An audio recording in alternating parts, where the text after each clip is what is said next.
What if I told you a Mexican mechanic built a Volkswagen Beetle engine that made 200 horsepower? Not with turbos, not with nitrous, naturally aspirated, from an air-cooled flat four that Volkswagen swore couldn't reliably make more than 50. This is the story of Carlos Gonzalez, the VW dealer mechanic who proved Germany's finest engineers wrong and created one of the most legendary sleeper engines in automotive history. Picture this. It's 1968 in Mexico City, and a bright yellow Volkswagen Beetle pulls up to the drag strip. The competition laughs. Stock Beetles run 18-second quarter miles on a good day. The tree goes green. The little bug launches hard, front wheels lifting off the ground. 12.8 seconds later, it crosses the finish line at 108 miles per hour. The crowd goes silent. That's physically impossible for a Beetle. But Carlos Gonzalez just made it happen. The Volkswagen Beetle's air-cooled flat-four engine was an engineering marvel of simplicity. Ferdinand Porsche designed it in the 1930s to be cheap, reliable, and easy to fix. By 1968, the largest factory version displaced 1,600 cc and produced a modest 57 horsepower. Volkswagen's engineers in Wolfsburg had calculated the absolute limits of their design. The magnesium crankcase couldn't handle more than 1,800 cc without cracking. The cooling fins couldn't dissipate heat for more than 100 horsepower. Push beyond those limits, and you'd have molten aluminum where your pistons used to be. At least, that's what they told everyone. Carlos Gonzalez worked as a senior mechanic at Volkswagen de Mexico's main dealership in Mexico City. By day, he serviced Beetles for middle-class families. By night, he studied every component of Ferdinand Porsche's design, looking for hidden potential. Gonzalez had been racing Beetles since 1965, and he'd grown frustrated with the engine's limitations. While American muscle cars were pushing 400 horsepower from their big blocks, the best Beetle builders struggled to extract 80 horsepower from their tiny flat fours. The conventional wisdom among VW tuners was clear. You could bore the cylinders from 85.5 meters to 88 meters, taking displacement from 1,600 cc to about 1,700 c. Maybe port and polish the heads for better flow. Install a hotter camshaft. Add dual carburetors. If you did everything right, you might see 75 or 80 horsepower, any more aggressive modifications, and the engine would overheat within minutes. The cylinder head temperature would spike past 400 degrees Fahrenheit. The exhaust valves would glow cherry red. The pistons would seize. But Gonzalez noticed something interesting while rebuilding engines. The crankcase itself was overbuilt. Volkswagen had used the same basic case design from the 1100 cc engines all the way up to 1600 cc. The main bearing saddles were massive. The case walls were thick magnesium alloy. There was room inside for a longer stroke crankshaft, if you could figure out how to make one. The stock VW crankshaft had a Weiss 69mm stroke. That means the connecting rod journals were offset 34.5 mm from the main bearing center line. Gonzalez calculated that he could increase that stroke to 82 mm, a full 13 mm longer, without the connecting rods hitting the case. Combined with 92 mm pistons and cylinders, this would yield 2,180 cc of displacement. But there was a problem. Nobody made a stroker crankshaft for the VW Flat 4. The aftermarket didn't believe it was possible. So Gonzalez decided to make his own. Working with a local machine shop that specialized in agricultural equipment, Gonzalez designed a billet steel crankshaft with an 82 mm stroke. The counterweights had to be completely reconfigured to clear the camshaft and oil pump. The rod journals needed special heat treatment to handle the increased leverage. The entire crankshaft had to be balanced to within half a gram to avoid destroying the main bearings. It took 6 months and 14 prototypes before they got it right. Next came the cylinders and pistons.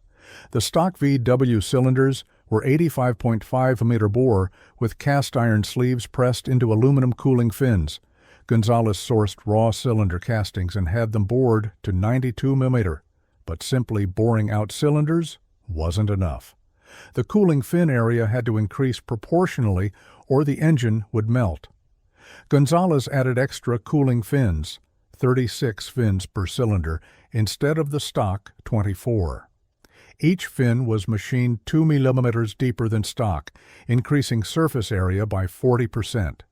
The pistons were forged aluminum with a compression height shortened by 6 mm to accommodate the longer stroke.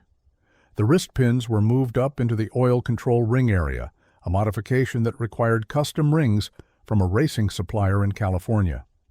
The compression ratio was set at 8.51, conservative by racing standards but necessary for reliability on Mexican pump gas, which averaged 80 octane in the late 1960s.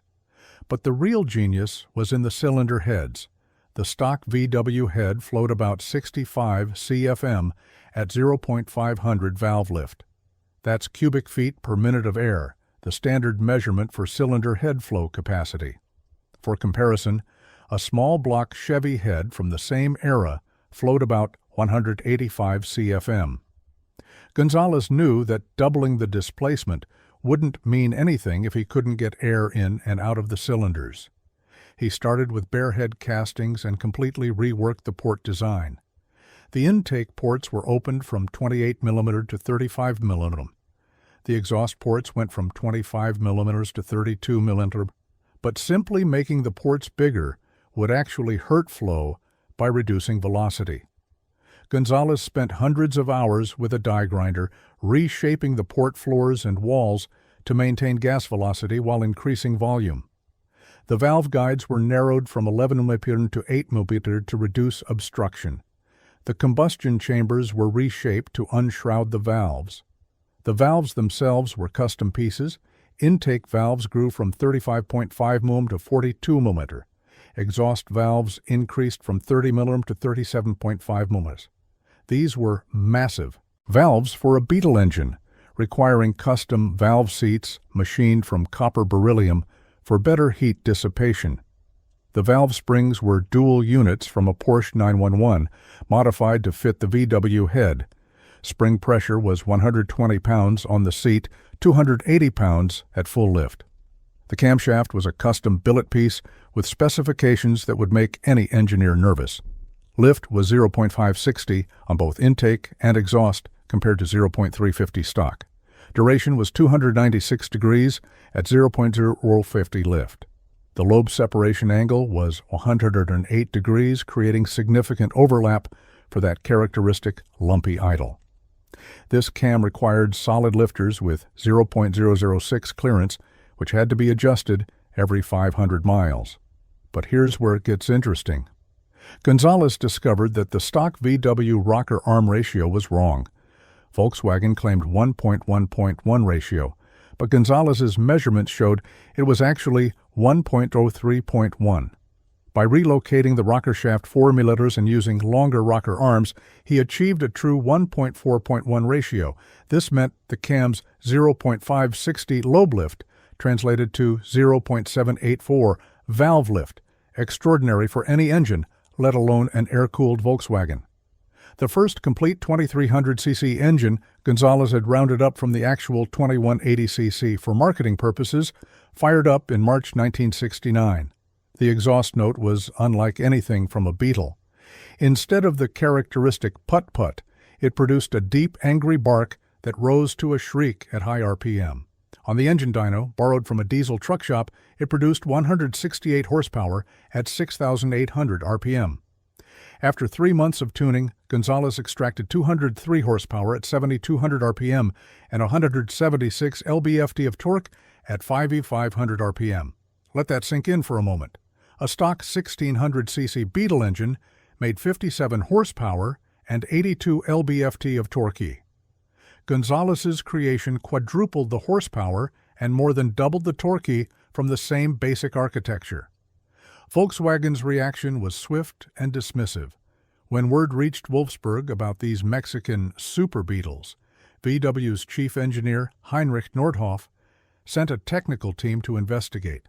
Their report was damning. The modifications violated every principle of air-cooled engine design. The cylinder head temperatures would exceed 450 degrees. The crankcase would crack from the increased stroke leverage. The main bearings would fail within 1,000 miles. It was, they concluded, technically impossible for such an engine to survive. Gonzalez invited the German engineers to witness a durability test. He installed one of his 2,300cc engines in a 1967 Beetle and drove it from Mexico City to Acapulco and back, 800 miles through mountain passes in summer heat.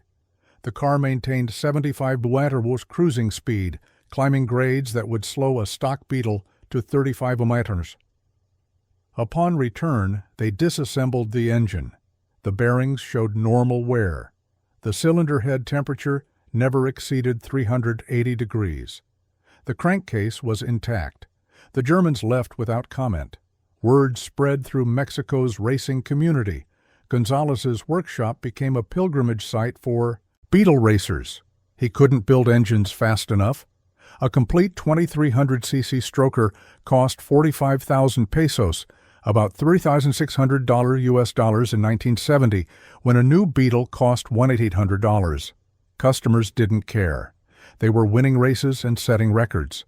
The most famous Gonzalez-powered Beetle belonged to racer Miguel Santana. His 1963 sedan, painted flat black with no exterior modifications, became known as La Cucaracha Negra, the Black Cockroach. At the Autodromo Hermanos Rodriguez, Mexico's premier racing facility, it ran consistent 12.8-second quarter miles. For perspective, a 1970 Plymouth Cuda with a 446-pack ran 13.5 seconds. A Boss 302 Mustang ran 14.3. The little Beetle was embarrassing American muscle. But Gonzalez wasn't satisfied with naturally aspirated power. In 1971, he began experimenting with forced induction. Not turbocharging, the technology was still primitive.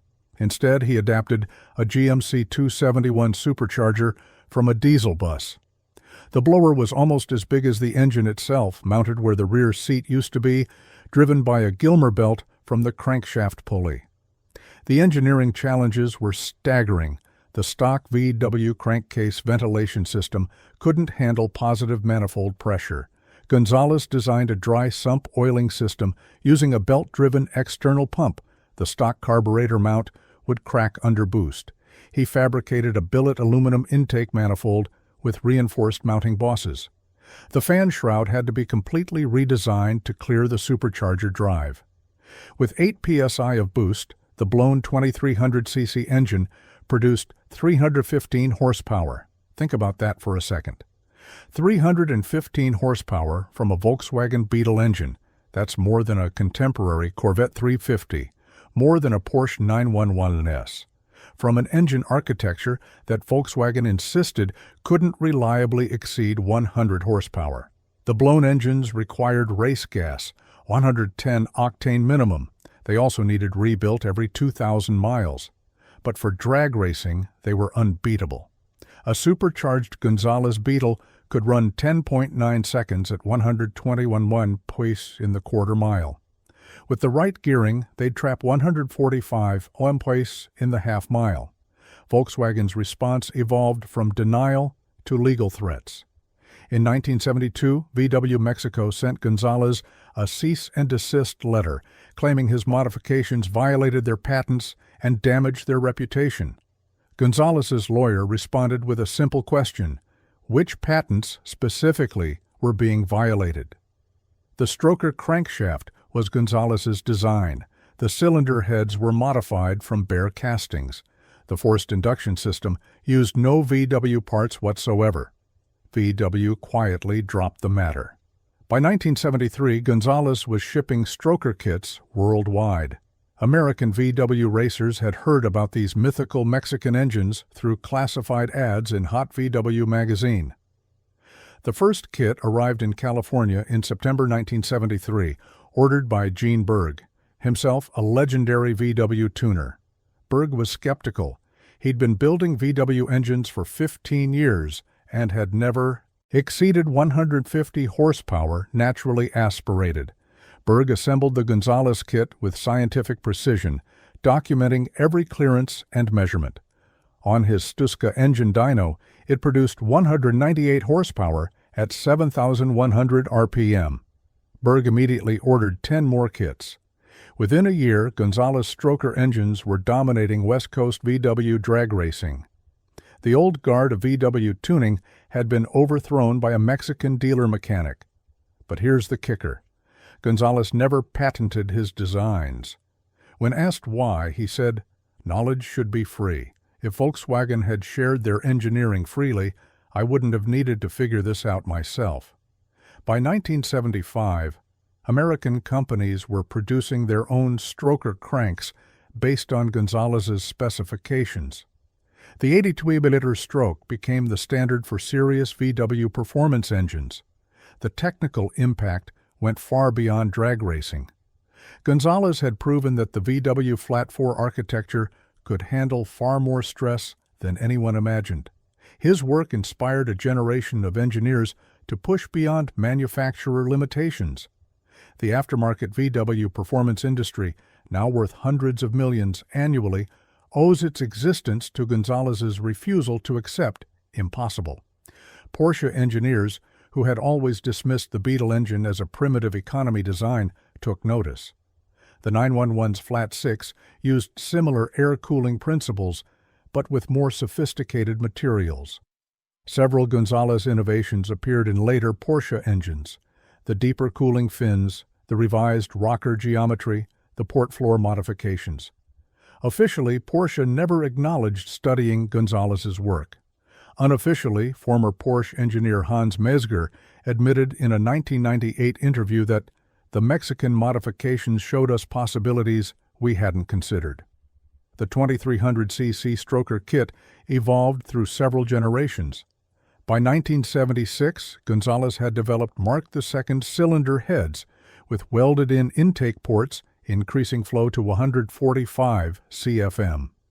The Mark III heads, introduced in 1978, featured bronze valve guides and sodium-filled exhaust valves for better heat management. The final Mark IV heads, released in 1981, used CNC machined combustion chambers and flowed 165 CFM, approaching small block Chevy territory. The crankshafts improved, too. The original billet steel pieces were strong but heavy. In 1977, Gonzalez partnered with Scat Enterprises to produce forged chromoly cranks that were 4 pounds lighter but equally strong. Counterweighting was refined using computer modeling, cutting-edge technology for the late 1970s. The third-generation cranks could safely rev to 8,500 RPM, but the real revolution came from unexpected source: aircraft. In 1979, an experimental aircraft builder named William Wynn approached Gonzalez with an unusual request. He wanted to power his home-built airplane with a VW engine, but needed absolute reliability. Aircraft engines can't afford to fail. Wynn had heard about Gonzalez's engines surviving endurance tests that would destroy factory units. Gonzalez developed a special aircraft version of his 2300cc engine. Lower compression, 7.51, for operation on aviation gas. Mailder camshaft with hydraulic lifters for maintenance-free operation. Dual ignition systems with 2 spark plugs per cylinder. A deep sump oil system holding 8 quarts instead of the stock 2.5. Most importantly, every component was magna-fluxed and crack-tested. The aircraft engines were derated to 125 horsepower at 3,600 RPM for reliability. Even at this conservative output, they transformed VW-powered aircraft. The stock 1,600cc engines struggled to maintain altitude on hot days. The 2,300cc strokers climbed at 1,200 feet per minute.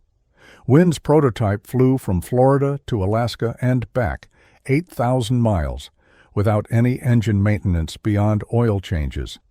The Federal Aviation Administration was not impressed. They refused to certify the Gonzalez modifications for production aircraft. But for experimental category planes, where builders assume all risk, the 2,300cc stroker became the gold standard. Today, Hundreds of aircraft fly with Gonzalez design engines. They've logged millions of flight hours with a safety record that matches certified engines.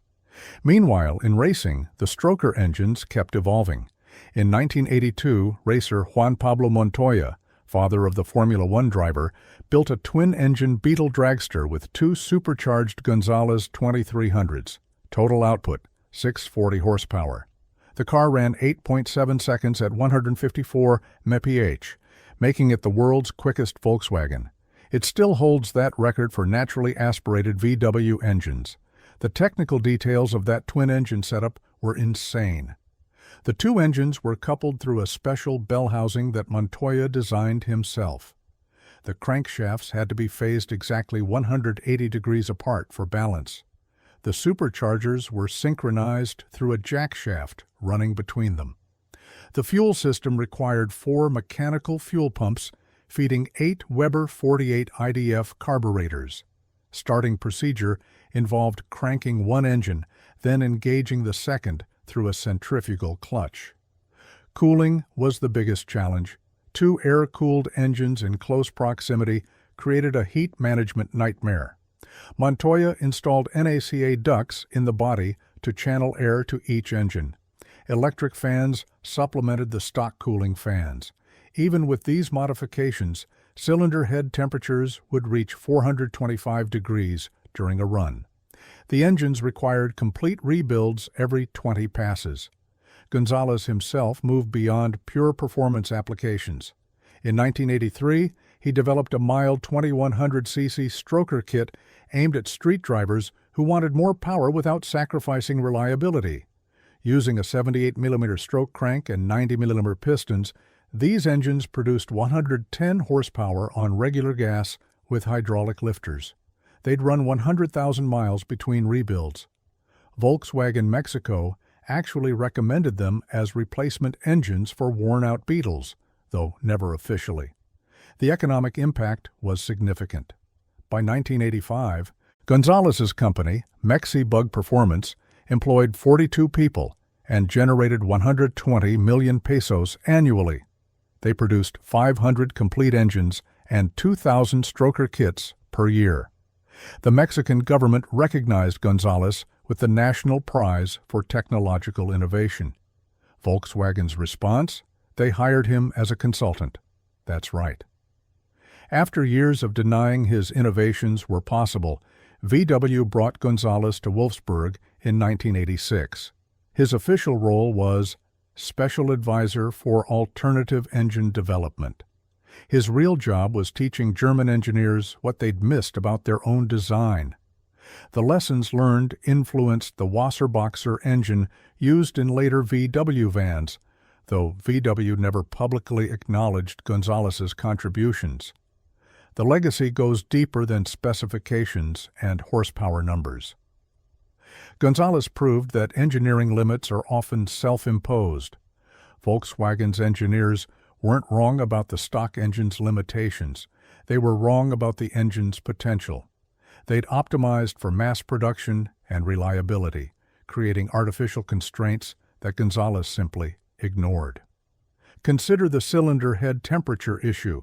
VW claimed anything over 350 degrees would cause immediate failure. Gonzalez ran his race engines at 425 degrees for hours. The difference? Oil cooling jets, spraying the valve stems, ceramic exhaust coatings, and careful fuel mixture tuning. Solutions that VW never explored because they'd already decided the limit. The crankcase strength was another false limitation. VW said 69mm stroke was maximum. Gonzalez ran 82mm strokes in the same case. Later builders have pushed to 86mm and beyond. The case could handle it all along. It just needed proper bearing support and correct counterweighting.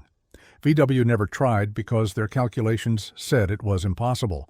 Even the basic architecture had hidden potential. VW used the flat-4 configuration for packaging and simplicity. Gonzalez realized the opposed cylinders created perfect primary balance, allowing higher RPM than inline fours of similar displacement. The separate cylinder heads meant You could optimize each bank independently. The removable cylinders allowed easy displacement changes. Features that VW treated as manufacturing conveniences, Gonzalez exploited for performance. Modern engine builders still use Gonzalez principles. The current state-of-the-art VW drag racing engines displace up to 3.0 liters using 86mm stroke cranks and 94mm pistons. With turbocharging, they produce over 1,000 horsepower.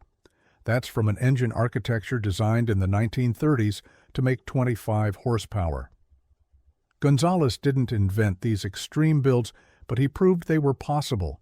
The aircraft community particularly benefits from Gonzalez's work. Modern VW aircraft conversions routinely produce 150 horsepower from 2300 cc with total reliability. They power everything from replica WWI fighters to modern composite speedsters. The engines cost a fraction of certified aircraft engines while delivering comparable performance. Thousands of pilots fly behind Gonzalez-inspired engines every day. In the collector car world, Gonzalez stroker engines command premium prices. A documented Gonzalez-built 2300 cc from the 1970s sells for $15,000 to $20,000. Complete cars with original Gonzalez power can fetch six figures. The Black Cockroach, Miguel Santana's famous drag Beetle, sold at auction in 2018 for $340,000. Not bad for modifications that Volkswagen said were impossible. But perhaps the greatest legacy is philosophical. Gonzalez showed that expertise doesn't always come from universities or corporate R&D departments. A skilled mechanic with curiosity and determination could out-engineer an entire company.